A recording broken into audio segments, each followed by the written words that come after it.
Hello guys, welcome to my channel Katha Premi. अद्विया माफियाचे निषिद्ध प्रेम भाग 17. गाडीतील रोमॅन्स आणि गोड भांडण. सिया अजूनही त्या जुन्या आठवणींच्या आणि भावनांच्या क्षणात हरवलेली होती. तिचे लक्ष नसतानाच अद्वैतने किंचित झुकून तिचे हलकेच लाल झालेले नाक आपल्या बोटांनी हळूच चिमटीत पकडले.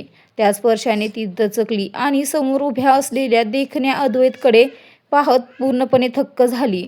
अद्वैत गाडीत बसला आणि काही क्षण विचार न करता त्याने एका झटक्यात सियाची कंबर पकडून तिला थेट आपल्या मांडीवर बसवून घेतले.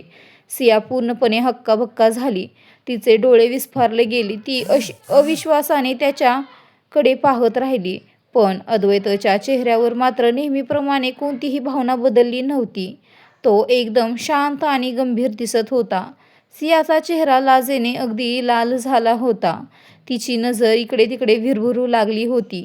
तिला धास्ती वाटत होती की समोर बसलेला ड्रायव्हर किंवा शेजारी बसलेला बॉडीगार्ड आरशातून हे सगळे पाहत तर नसतील ना. पण तिला हे माहीत नव्हते की अद्वैतने गाडीत बसताच बाजूला असलेले एक गुप्त बटन दाबले होते, ज्यामुळे मागची पेस पूर्णपणे प्रायव्हेट झाली होती.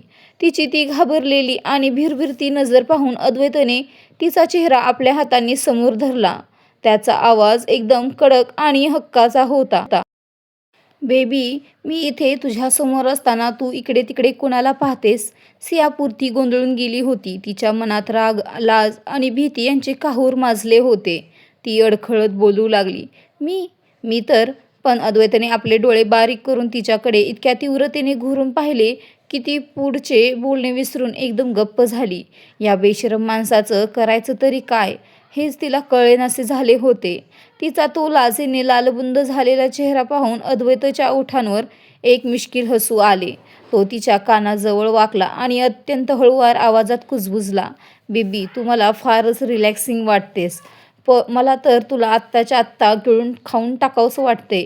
ते ऐकून सियाने रागाने त्याच्याकडे पाहिले आणि आपले ओठ फुगवून म्हणाली, तुम्ही खरंच खूपच बेशरम आहात. आपल्याला कळत नाही का आपण गाडीत आहोत, ड्रायव्हर पाहत आहेत, तो मनातल्या मनात काय विचार करत असेल? हे बोलताना तिच्या डोळ्यात राग असला तरी एक प्रकारची नरमाई आली होती. जणू ती अद्वैतच्या त्या जादुई दुनियेत हरवून गेली होती. तिच्या त्या ओलसर आणि निष्पाप नजरा पाहताच अद्वैतचा स्वतःवरचा ताबा सुटला. त्याने तिला कमरेभोवती घट्ट धरून वर उचलले आणि तिचे दोन्ही पाय आपल्या कमरेभोवती येतील अशा रीतीने तिला स्वतःवर व्यवस्थित बसवून घेतले. तिचे विस्कटलेले केस आणि चेहऱ्यावर आलेली एक लट अत्यंत प्रेमाने कानामागे सारत तिच्या मऊ झालेल्या डोळ्यात पाहत तो म्हणाला, बेबी, तू किती मोठी वेड्यासारखी आहेस. तुला खरोखरच असं वाटतं का की माझ्या बायकोकडे मी दुसऱ्या कोणाला पाहू देईन? कधीच नाही. तू माझी क्यूट वेडी बेबी डॉल आहेस, जिच्यावर फक्त आणि फक्त माझाच अधिकार आहे. बघ, कोणीही आपल्याला पाहत नाहीये. अद्वैतने वेडी म्हणताच सियाचे गाल रागाने अजूनच फुगले. तिचे नाक रागाने लाल झाले. तिने खात्री करण्यासाठी आपली मान वळवून मागे पाहिले. तिथे ड्रायव्हर आणि मागच्या सीटच्या मध्ये एक काळ्या रंगाचे काचेचे आणि पडद्यासारखे कव्हर होते, ज्यामुळे पुढच्या लोकांना मागे काय चालले आहे हे दिसणे आणि ऐकू जाणे अशक्य होते. ते पाहून तिच्या जीवात जीव आला. तिला थोडा दिलासा मिळाला. पण लगेचच तिच्या स्वाभिमानी मनाला आठवले की अद्वैतने तिला वेडी म्हटले होते. ती नाक फुगवून रागाने म्हणाली, तुम्ही मला वेडी म्हणालात? अद्वैतने तिची छोटीशी लाल नाक पुन्हा चिमटीत पकडत हसून म्हटले, पण मी तुला क्यूट बेबी डॉलही म्हटलं होतं, ते आठवत नाही का? तुला फक्त वेडीच एवढंच आठवतंय? सिया चिडून म्हणाली, तुम्हीही फार मोठे चिंपांजी आहात. आणि तिने तोंड फिरवले. अद्वैतने आपले डोळे बारीक केले. तिची हनवटी पकडून तिचा चेहरा पुन्हा आपल्या समोर आणत त्याने विचारले, तू मला आत्ताच काय म्हणालीस? सियाने तोंड वाकडे केले आणि ती पुन्हा तोंड वळवू लागली. तर अद्वैतने तिचा चेहरा घट्ट पकडला आणि पुन्हा त्याच कडक आवाजात विचारले, काय म्हणालीस? सियाने थेट त्याच्या डोळ्यात डोळे घालून चिडचिडत म्हटले, तुम्हीही तर मला वेडी म्हणालातच ना, मग मीही तुम्हाला चिंपांजी म्हणाले.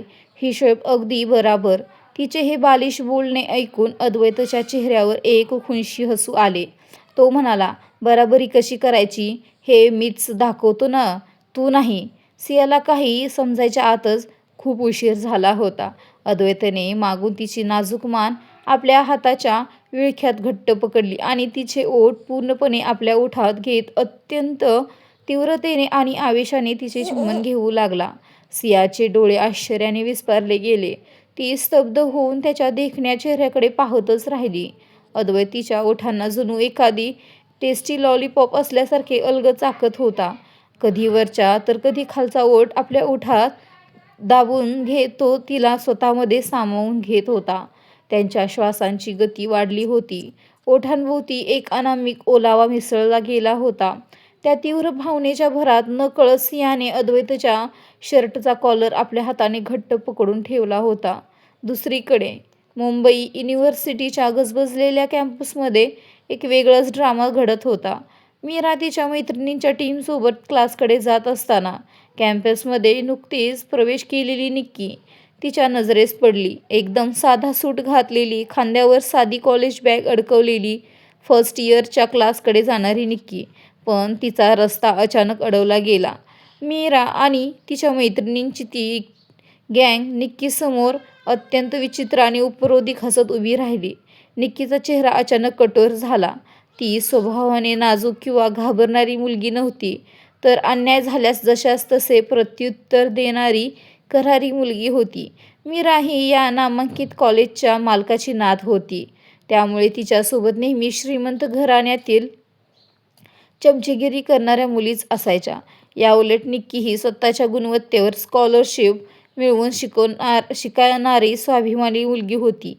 त्या टीममधील एका मिनी स्कर्ट आणि क्रॉप टॉप घातलेल्या मुलीने निक्कीकडे तुच्छतेने पाहत म्हटले, "असे रस्त्यावरचे स्वस्त कपडे घालणाऱ्यांना या हाय क्लास कॉलेजमध्ये कोणी प्रवेश दिला कोण जाणे."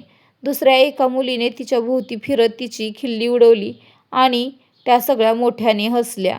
मीराने आपले हात छातीवर हाताची घडी घातली होती आणि अत्यंत गर्वाने व तुच्छतेने म्हणाली, "रस्त्यावरचे लोक असेच असतात, कुठेही तोंड वर करून येतात."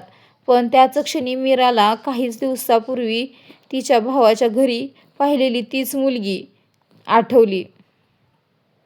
ते आठवताच मीराच्या डोळ्यात निक्कीबद्दल आणि तिच्या मैत्रिणीबद्दल द्वेष पेटला. तिने निक्कीला वरपासून खालपर्यंत न्याहाळले आणि अत्यंत घाणेरड्या भाषेत उपहासाने विचारले, "तुझी ती तथाकथित स्वस्त मैत्रीण आज दिसत नाहीये का? काय झालं? आज कॉलेजची फी भरायला कोणी पैसे दिले नाहीत की ती एखाद्या श्रीमंत माणसाच्या बेडवर पडून आहे?" ते शब्द ऐकताच निक्कीचा संयम पूर्णपणे सुटला. तिच्या स्वाभिमानाला आणि मैत्रिणीच्या चारित्र्याला हात घातला गेल्याने ती प्रचंड संतापली. तिने थेट मीराच्या तोंडासमोर बोट दाखवत धमकावले, "अशा घाणेरड्या कामातून पैसे कमावणाऱ्या तुमच्यासारख्याच लायकीच्या असतात. माझ्या मैत्रिणीबद्दल एक जरी वाईट शब्द पुन्हा बोललात तर जागेवर तोंड फोडीन तुमचं." तिची ही थेट धमकी ऐकून मीराने एक कपटी आणि क्रूर स्मित केले आणि ती म्हणाली, "तू महाजन कुटुंबाच्या मीरा महाजनचे तोंड फोडशील? एवढी हिंमत आहे तुझी? पण विसरू नकोस, हे कॉलेज माझ्या आजोबांचं आहे. मग तू माझं तोंड फोडशील आणि या कॉलेजमध्ये पुन्हा कधी दिसशील का?" क्षणभर निक्कीच्या मनातही भीतीचे सावट आले. तिचे हृदय धडधडले, कारण महाजन कुटुंबाची ताकद तिला माहीत होती. पण तिने आपल्या चेहऱ्यावर भीतीची एकही रेघ येऊ दिली नाही आणि ती तितक्यात करारी आवाजात म्हणाली, "हो, हे कॉलेज तुझ्या आजोबांचं आहे ना? मग साहजिकच आहे ते तुझंही आहे. मग मग आता माझा रस्ता सोड आणि मला माझ्या वर्गासाठी जाऊ दे." पण मीरा आपल्या जागेवरून एक इंचही हलली नाही. तिच्या चेहऱ्यावरचा उद्दामपणा तसाच होता. वर्ग सुरू होण्याआधी अवघी काहीच मिनिटे उरली होती. निक्कीला आता प्रचंड राग आला होता. तिने कसलाही विचार न करता रागाने मीराचा हात घट्ट पकडला. तिला एका झटक्यात बाजूला सारले आणि मागे वळून न पाहता ती थेट आपल्या क्लासच्या दिशेने निघून गेली. मागे राहिलेली मीरा आणि तिच्या मैत्रिणी स्वतःचा हा अपमान सहन न होऊन राग आणि अपमानाच्या अनावर लाटा गिळत निक्की जाताना फक्त पाहत राहिल्या. त्यांच्या मनात बदला घेण्याची आता आग धुमसत होती. इकडे शिमल्याच्या नयनरम्य वातावरणात अद्वैतची ती आलिशान गाडी एका भव्य 5 स्टार हॉटेलमध्ये येऊन थांबली. गाडी थांबताच तैनात असलेल्या बॉडीगार्डने पुढे येऊन आदराने गाडीचे दार उघडले. अद्वैत आपल्या महागड्या सूटची बटणे लावत पूर्ण ॲटिट्यूड आणि रुबाबात गाडीबाहेर आला. डोळ्यांवर काळे शेड्स, उन्हात चमकणारे त्याचे ते देखणे रूप आणि त्याचा तो करारी वावर पाहून आजूबाजूचे लोक थक्क होऊन कुजबुजत त्याच्याकडेच पाहत होते. लोकांच्या या प्रतिक्रिया पाहून अद्वैताच्या ओठांवर एक तिरकी आणि गर्वाची स्माईल आली. त्याने गाडीच्या आत पाहिले. सिया अजूनही गाल फुगवून मघाच्या चुंबनाच्या रागात बसून होती. अद्वैतने हसत आपला हात तिच्या पुढे केला. सियाने आधी त्याच्याकडे रागाने पाहिले, पण परिस्थितीचे गांभीर्य ओळखून तिने शेवटी त्याचा हात पकडला. ते पाहताच अद्वैतच्या चेहऱ्यावरची स्माईल अजूनच वाढली. गाडीतून बाहेर पडलेली सिया काळ्या रंगाच्या साडीत अत्यंत अप्रतिम आणि सुंदर दिसत होती. हॉटेलच्या आवारातील लोकांच्या नजरा आता अद्वैतवरून हटून पूर्णपणे सियावर खिळल्या होत्या. हे पाहून अद्वैतच्या मालकी हक्काच्या भावनेला धक्काच लागला. त्याने पुढे होऊन सियाचा साडीचा पदर अत्यंत काळजीपूर्वक नीट सावरत तिची उघडी असलेली पाठीची बाजू पूर्णपणे झाकली आणि त्याने तिची कंबर आपल्या हाताने घट्ट पकडली आणि तिच्या कानात अत्यंत हळू पण स्पष्ट आवाजात कुजबुजला, "इथे तुला स्वतःहून काहीही करण्याची गरज नाही. फक्त शांतपणे माझं ऐकायचं आणि माझ्याशिवाय कुणाशीही बोलायचं नाही. समजलं?" सियाने मुकाट्याने आपली मान हलवून होकार दिला. अद्वैतने तिच्या याच समजूतदारपणावर खुश होऊन तिच्या नाजूक कानावर एक हलकेच मादक चुंबन घेतले आणि तो किंचित मागे झाला. त्याच्या त्या अचानक मिळालेल्या स्पर्शाने सियाच्या अंगात जणू विजेचा करंटच धावून गेला. तिचा चेहरा पुन्हा एकदा लाजेने लाल झाला. अद्वैत तिचा हात धरून तिला घेऊन हॉटेलच्या आत गेला. त्यांच्या मागे कडक सुरक्षेत बॉडीगार्ड्स चालतच होते. लिफ्टच्या साहाय्याने ते थेट हॉटेलच्या टॉप फ्लोअरवर म्हणजे VIP फ्लोअरला पोहोचले.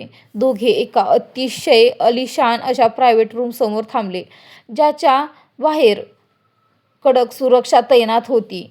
ज्यांना पाहताच त्यांना आतून येण्यासाठी निरोप बोलावणं आलं. सियासाठी हे सगळं अगदी नवीन होतं. तिला हे एखाद्या दुसऱ्याच अत्यंत श्रीमंत आणि शक्तिशाली जगासारखं वाटत होतं. मनामध्ये धाकधूक होत असतानाही ती अद्वैतच्या हाताला घट्ट पकडून त्याच्यासोबत आत आली. आत आधीच 4 जण बसले होते. एक कपल आणि त्यांची 2 तरुण मुलं. पांढऱ्या शुभ्र करता पायजम्यात आणि त्यावर निळ्या रंगाचा राजेशाही कोट परिधान केलेले मिस्टर सुरेश बॅनर्जी तिथे बसले होते, जे गेल्या 5 वर्षापासून देशाचे पंतप्रधान होते. त्यांच्या शेजारी त्यांची पत्नी गौरी बॅनर्जी एका अत्यंत क्लासी आणि महागड्या साडीत हिऱ्यांचे दागिने घालून बसल्या होत्या. बाजूलाच त्यांचा मुलगा आदित्य आणि मुलगी अंकिता अत्यंत गर्विष्ठ आणि श्रीमंती थाटात बसलेले होते. अद्वैतने आत येताच अतिशय औपचारिकपणे आपली मान हलवत त्यांना अभिवादन केले. सिया मात्र त्याच्या बाजूला उभी राहून प्रचंड अस्वस्थ झाली होती. देशाचे पंतप्रधान आणि इतक्या मोठ्या राजेशाही थाटातील लोकांमध्ये स्वतःला पाहून तिला तिथे प्रचंड घुसमट वाटू लागली. तिचा श्वास जणू कोंडला गेला. अद्वैतने तिच्या हातातील थरथराट आणि तिची ही घालमेल लगेच ओळखली. त्याने अत्यंत हलकेच काळजीच्या स्वरात विचारले, "काय झालं बेबी?" सियाचा चेहरा भीती आणि अस्वस्थतेने पूर्ण लाल झाला होता. तिच्या कपाळावर घामाचे थेंब जमा झाले होते. ती अद्वैताचा हात अजून घट्ट आवळत अत्यंत घाबरलेल्या आवाजात हळूच म्हणाली, "प्लीज, मला इथून पुढे काय होणार? सिया या मोठ्या लोकांसमोर स्वतःला सावरू शकेल का?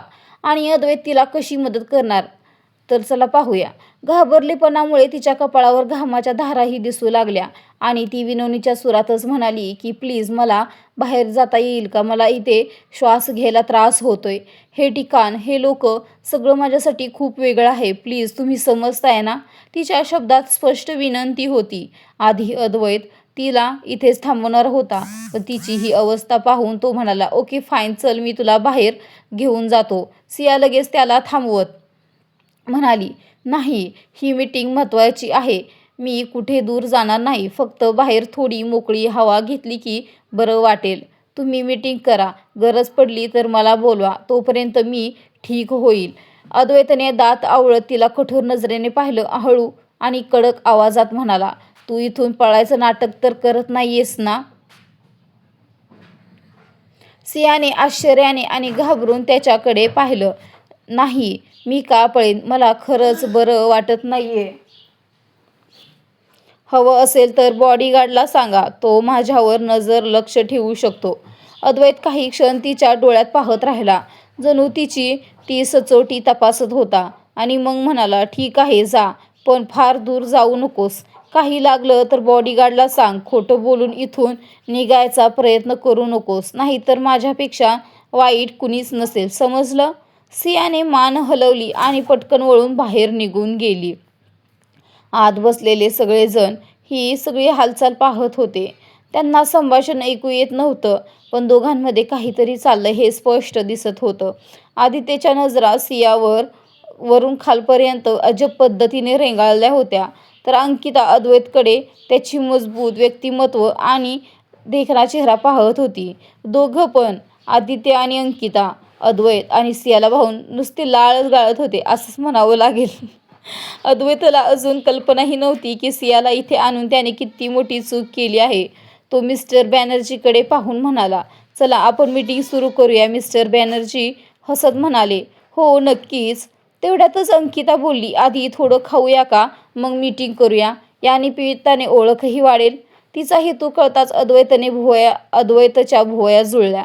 तो शांत पण कडक आवाजात म्हणाला, पीएम सर, इथे अजून महत्त्वाची काम आहेत. मीटिंग जितकी लवकर संपेल तितकं बरं.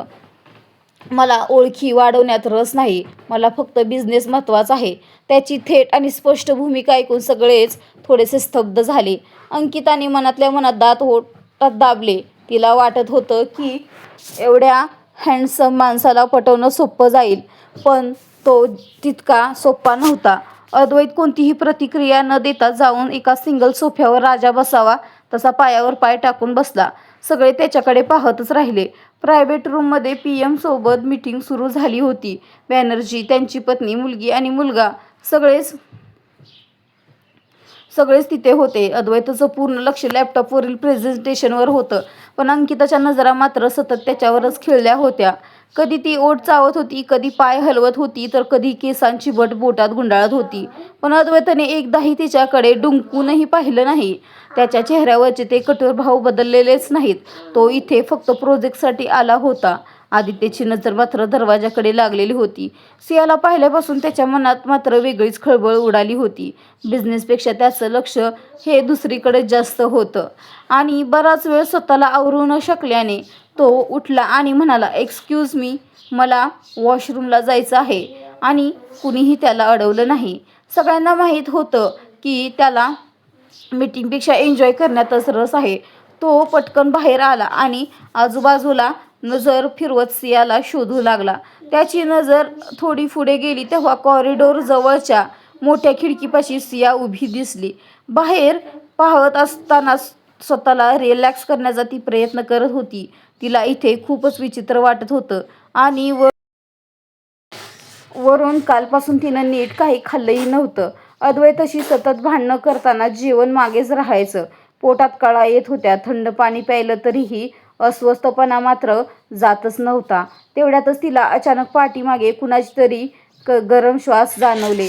ती दचकून वळली आणि त्या गडबडीत साडीमध्ये पाय अडकून तो पाय वाकडा वळला.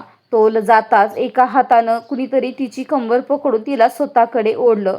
त्याच्या चेहऱ्यावर विचित्र भाव होते. डोळ्यात फक्त आणि वासनाच होती.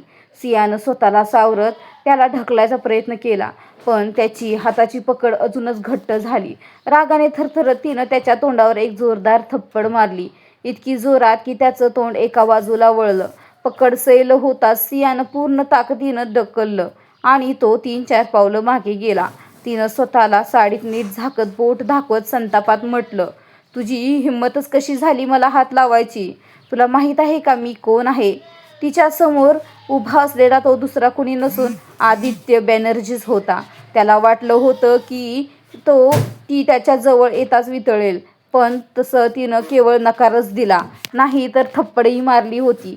त्याचा अहंकार आता चुरगळला गेला. रागाने डोळे पेटले होते आणि क्षणार्धात त्यानं सियाच्या बोटाकडे दाखवलेली बोटं पकडून वळवली. ती वेदनेने किंचाळले पण त्याला काही फरकच पडला नाही. दात ओठात चावत तो ओरडला, माझ्यावर हात उचलायची हिंमतच कशी झाली? माझा बाप कोण आहे माहीत आहे का? सियाचा चेहरा वेदना आणि रागाने लाल झाला. मला ना तुझ्याशी ना तुझ्या बापाशी काही घेणं देणं नाही. माझ्यापासून दूर राहा, नाहीतर तुम्ही दोघंही भीक मागत फिराल, असं ती खणखणीत बोलली. हे ऐकताच तो अजूनच बेभान झाला. त्यानं तिचं बोट अजूनच वळवलं. ती किंचाळली. आजूबाजूला कोणी नसल्याचा फायदा घेत त्यानं तिचे केस मुठीत पकडले. सिया रडत होती. स्वतःला सोडवण्याचा प्रयत्न करत राहिली पण तो तिला केसांनी ओढत कॉरिडॉरच्या शेवटाकडे घेऊन गेला. तिथे बहुतेक स्टोर रूम होती. तू कोण आहेस? मला कुठे घेऊन जातोयस? मला सोड. सिया जोरात घाबरून ओरडत होती. कोणी आहे का? वाचवा प्लीज, मिस्टर महाजन प्लीज. पण तिथे तिचा आवाज ऐकण्यासाठी मात्र कोणीच नव्हतं. तो तिला ओढत त्या एका खोलीबाहेर घेऊन गेला आणि दार जोरात धक्का देऊन उघडलं आणि तिला केसांसकट आत ढकलून दिलं. पुढे काय होईल? अद्वैतला कळेल का की त्याच्या बायकोवर अत्याचार होत आहे, की सिया वाचेल? पुढील भाग जाणून घेण्यासाठी आपला चॅनल सबस्क्राईब करा, लाईक करा, कमेंट करा, शेअर करा आणि हाय पॉईंट द्यायला विसरू नका. भेटू लवकरच एका नवीन भागासह. तोपर्यंत बाय.